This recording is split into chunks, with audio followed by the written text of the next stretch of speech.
आहात. यानंतर बुलेटिनमध्ये घेऊयात बातम्यांचा वेगवान आढावा. माझं गाव माझा जिल्हा. पुण्याच्या माळीण परिसरात मुसळधार पाऊस. परिसरातील 11 गावांचा संपर्क तुटला. वाहतूक देखील बंद. अहिल्यानगरसह जिल्ह्यातील अनेक भागात पावसाची जोरदार हजेरी. हवामान विभागाकडून पुढील 3 दिवस पावसाचा इशारा. देवळा तालुक्यातील दहिवड परिसरात वादळी वाऱ्यासह जोरदार पावसाचा तडाखा. विद्यालयाच्या छताचे पत्रे उडून मोठं नुकसान. वादळी वाऱ्यामुळे अनेक झाडं उन्मळून पडली तर काही ठिकाणी जुनी घरं देखील कोसळली. एसटी कर्मचाऱ्यांचा वेतनाचा तिढा कायम. सरकारकडून पूर्ण निधी मिळाला नसल्यानं या महिन्यात देखील कर्मचाऱ्यांना अर्धच वेतन मिळणार. त्यामुळे सरकारचं पितळ उघडं पडल्याची श्रीरंग बर्गेंची प्रतिक्रिया. अमरावती महापालिकेच्या घंटागाडी चालकांचं आंदोलन. 8 महिन्यांपासून मानधन न मिळाल्यानं घंटागाडी चालक आक्रमक. लातूरच्या कृषी विभागातील लिपिकांचं काम बंद आंदोलन. आकृती बंधातील पदकपात टाळण्याची लिपिकांची प्रशासनाकडे मागणी. गडचिरोली पोलीस मुख्यालयात मुख्यमंत्री फडणवीसांसमोर 12 नक्षलवाद्यांचं आत्मसमर्पण. या सर्वांना भारतीय संविधानाची प्रत देण्यात आली. या आत्मसमर्पण केलेल्या नक्षलवाद्यांवर 1,12,00,000चं बक्षीस होतं. गडचिरोली कवंडे आउटपोस्टमधील कार्यक्रमादरम्यान मुख्यमंत्री देवेंद्र फडणवीस थेट उपस्थितांमध्ये जाऊन बसले. यावेळी त्यांनी आदिवासी बांधवांच्या समस्या जाणून घेत त्यावर तोडगा काढण्याच्या अधिकाऱ्यांना सूचना दिल्या. गडचिरोलीत एकदा एवढा फिरलेला मुख्यमंत्री दुसरा कोणीही नाही. देवेंद्र फडणवीसांचं वक्तव्य. कोल्हापुरात काँग्रेसला मोठा झटका. सतेज पाटलांचे शिलेदार शारंग देशमुख शिंदेंच्या शिवसेनेत प्रवेश करणार. ठाण्यात उपमुख्यमंत्री शिंदेंची शारंग देशमुखांनी पदाधिकाऱ्यांसह भेट घेतली.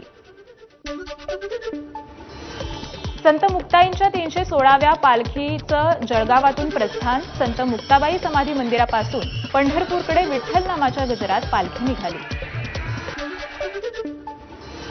एकनाथ शिंदेंनी घेतलं संत मुक्ताबाईंच्या पालखीचं दर्शन. यावेळी मंत्री गिरीश महाजन, गुलाबराव पाटील आणि एकनाथ खडसे देखील उपस्थित. साताऱ्यात जलमंदिर राजवाड्यामध्ये शिवराज्याभिषेक दिन साजरा करण्यात आला. सोहळ्यात मी मुस्लिम मावळा छत्रपतींचा असं म्हणत मुस्लिम बांधवांनी देखील सहभाग घेतला.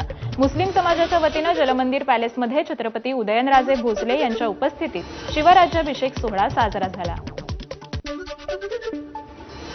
अहिल्यानगर जिल्ह्यातील विद्यार्थ्यांना यंदा शाळेच्या पहिल्याच दिवशी पाठ्यपुस्तकं मिळणार. सर्व शाळांमध्ये पुस्तक वेळेत पोहोचली असल्याची जिल्हा शिक्षणाधिकाऱ्यांची माहिती. आयपीएलच्या धर्तीवर विदर्भ क्रिकेट संघटनेकडून विदर्भ प्रो T20 लीगचं आयोजन. स्पर्धेत एकूण 6 संघ सहभागी. सामना बघण्यासाठी शाळकरी मुलांची मोठ्या संख्येनं उपस्थिती. नागपूरच्या सावनेर परिसरात 60 वर्षीय पुरुषाचा कोरोनामुळे मृत्यू. स्वाईन फ्लू सदृश लक्षणं दिसल्यामुळे सुरू होते उपचार. मात्र मे महिन्याच्या अखेरीस त्यांचा मृत्यू झाल्याची माहिती. नांदेडच्या पांगरी गावात एकाच कुटुंबातील 3घांना विषबाधा. वांग्याची भाजी आणि कलाकंद खाल्ल्यामुळे विषबाधा झाल्याची माहिती. 3घांची प्रकृती स्थिर असून नांदेडच्या शासकीय रुग्णालयात उपचार सुरू.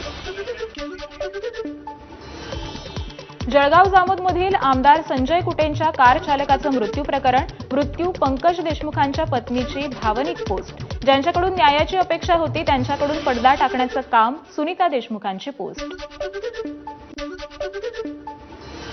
नुकतंच लोकार्पण झालेल्या समृद्धी महामार्गावर उद्घाटन बॅनरमुळे अपघात. 2 गाड्यांचं नुकसान. कार मालकांचा आरोप. उद्घाटनासाठी लावलेल्या बॅनरमुळे अपघात झाल्यानं सुरक्षिततेवर प्रश्नचिन्ह.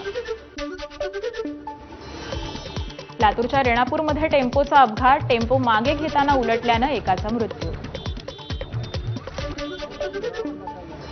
अमरावतीतील निंबारी फाट्याजवळ 4 चाकीचा अपघात. 13 ते 14 जण जखमी. दर्यापूरहून अंजनगावला लग्न कार्याला जाताना अपघात झाल्याची माहिती. अपघातात सुदैवानं कोणतीही जीवितहानी नाही. रायगड ते निजामपूर मार्गावर दुचाकी आणि कारचा भीषण अपघात. घटनेत दुचाकीस्वार गंभीर जखमी.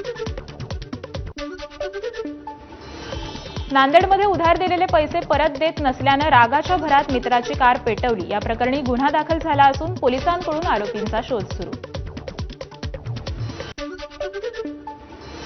भंडाऱ्यातील अड्याळ पोलीस ठाणे हद्दीत 2 वेगवेगळ्या ठिकाणी 2 अल्पवयीन मुलींवर अत्याचार. दोन्ही आरोपी अटकेत. एकाला न्यायालयीन तर दुसऱ्याला 4 दिवसांची पोलीस कोठडी. 500च्या बनावट नोटा छापणाऱ्या 2 जणांना काशीगाव पोलिसांकडून अटक. 216 बनावट नोटांसह छपाईसाठी वापरलेलं साहित्य देखील जप्त. जालन्यातील अंबडजवळील जंगी तलावात मृत माशांचा खच. माशांच्या मृत्यूचं नेमकं कारण अद्याप अस्पष्ट. मात्र तलावाचं पाणी दूषित झाल्याचा प्राथमिक अंदाज. भंडाऱ्यात बॅडमिंटन खेळताना सेवानिवृत्त पोलीस उपनिरीक्षकाचा हृदयविकाराच्या झटक्यानं मृत्यू. शहरातील शिवाजी महाराज स्टेडियमवरील घटना. बाजीराव चिंधालोरे असं मृत पोलीस उपनिरीक्षकाचं नाव.